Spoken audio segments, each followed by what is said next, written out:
আবু জেহেলের সন্তানের সন্ধান পাওয়া গেছে, অর্থাৎ আবু জেহেলের ছেলের সন্ধান পাওয়া গেছে। আবু জেহেলের ছেলে বলে কি আগে শুনেন।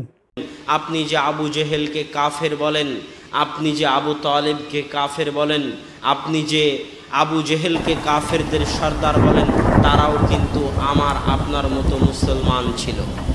দর্শক, আপনারাই বলুন, এখন আমি আপনাদের উপর বিবেকের উপর ছেড়ে দিলাম, আপনারা কি ফতোয়া দিবেন, আপনারা তাকে কি বলবেন।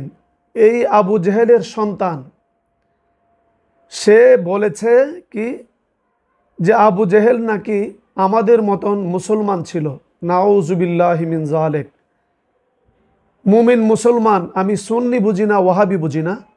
আপনারা বলেন, আপনারা তাকে কি বলবেন।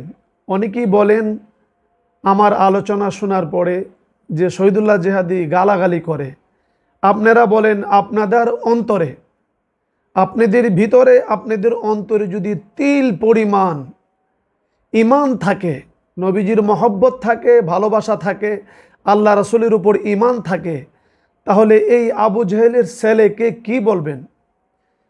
আপনারা বলেন তার এই জবাবে যদি সে ডাইরেক্টলি কাফের হিসাবে পরিচয় দিয়ে মানুষদেরকে এই আলোচনা করে শোনাইতো তাহলে কোনো আপত্তি ছিল না, কিন্তু সে তো পরিচয় দিচ্ছে আলেম, এবং শুধু আলেমই নয়, আলেমে হক্কানি হিসাবে পরিচয় দিচ্ছে। এই আবু জেহেলের ছেলে, সে আবু জেহেলকে বলতেছে আমাদের মতো মুসলমান ছিল, এবং সে তুলনা করছে, সে উদাহরণ দিচ্ছে যে কাবাগরে আবু জেহেল বদরের যুদ্ধে পূর্বে গিয়ে দোয়া করেছেন আল্লাহর কাছে যে বদরের যুদ্ধে যাতে সে জয়লাভ করতে পারে। তাহলে আল্লাহর কাছে যেহেতু জয়লাভ করার জন্য দোয়া চেয়েছেন, সেই জন্য কি সে মুসলমান না? সে আরও প্রশ্ন করতেছে যে আবু জেহেল যে মুসলমান। এ দ্বারা আপনারা কি বুঝলেন? এ দ্বারা কি স্পষ্ট হলো না? জেনারেল শিক্ষিত বলেন, অ্যারাবিয়ান শিক্ষিত বলেন, যেই কোনো স্তরের শিক্ষিত বলেন, যাদের উপরে তিল পরিমাণ ঈমান আছে, যারা আল্লাহ এবং রাসূলের উপর ঈমান এনেছেন, আপনারা বলুন যেই ব্যক্তি আবু জেহেলকে মানুষের কাছে প্রচার করে এবং মানুষ তার মতো কিছু আবু জেহেলের সেলা ফেলাও তার আলোচনা শুনে সায় দেয় এবং জবাব দেয়, তার কথাগুলি শুনে, এরা কি আবু জেহেলের দল নয়?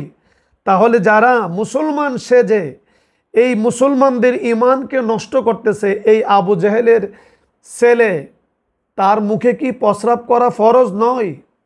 আমি আপনাদেরকে বলি, যারা আপনারা বলেন যে শহীদুল্লাহ জিহাদি গালাগালি করে, বলেন যার ভিতরে ঈমান আছে সেতে তাকে গালি দেওয়া কি ফরজ নয়? কারণ কেন আল্লাহ রব্বুল আলামিন সূরা লাহাব নাজিল করেছেন, সূরা কাফিরুন কেন বলেছেন, এবং লাস্টে আল্লাহ রব্বুল আলামিন সূরা কলমের মধ্যে 12 নম্বর আয়াতে অতুল্লিম বাদা যালিকা জানিম, জন্মের মধ্যে দুশ্মন রসুল যারা, তারাও, এই কোরআন তো আমার সামনে আছে, পৃথিবীর কেউ তো অস্বীকার করতে পারবে না, যারা আল্লাহ রাসূলের বিদ্বেষী, যারা রাসূল বিদ্বেষী, তাদেরকে গালি দিয়েছেন আল্লাহ। আর সেই জন্য এই গালি উচ্চারণ করা আপনার উপর ফরজ, এবং এই গালি দেওয়া সুন্নতে এলাহি, এবং এই গালিটা দিলেও পর্যন্ত প্রতিটা হরফে আপনার উপর 10টা নেক হয়। আমার এই কথাগুলি কি পৃথিবীর কোনো আলেম অস্বীকার করতে পারবে? তাহলে কিসের সুন্নি আর কিসের ওয়াহাবি? যারা এই বহুদিন পরে আবু জাহেলের সন্তানের সন্ধান পাওয়া গিয়েছে, তারা এই 14 বেশি মৌলবীর রূপ ধরে এই মানুষের ঈমানকে নষ্ট করতে চায়।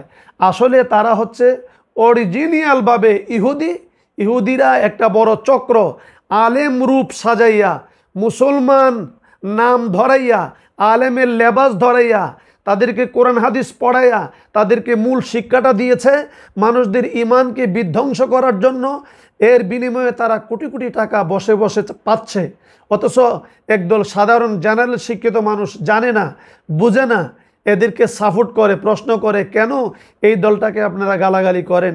এখন আপনারাই বলেন, তার এই কথাগুলি শুনে যারা আবু জেহেলকে মুসলমান বানাইতে চায়, এদেশের মুসলমানদেরকে প্রমাণ করতে চায় যে আবু জেহেলও আমাদের মতো একজন মানুষ ছিলেন, মুসলমান ছিলেন, তাহলে তাদের মুখে কি জুতা মারা ফরজ নয়?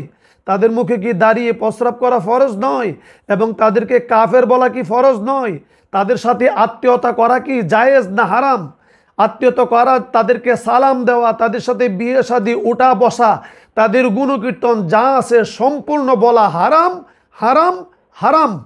আল্লাহর জমিনে তাদেরকে মুসলমান বলে কেউ প্রমাণ করতে পারবে না। আমি দর্শকদেরকে বলছি, এখনো পর্যন্ত আমার এই ভিডিওটা সকলকে জানিয়ে দেন, সকল মুসলমান যেন চিহ্নিত করতে পারে এই আবু জেহেলের পুত্রকে, যেন বুঝতে সমস্যা না হয়। আল্লাহ রব্বুল আলামিন আমাদের ঈমান আমলকে যেন হেফাজত করেন। আমিন সুম্মা আমিন।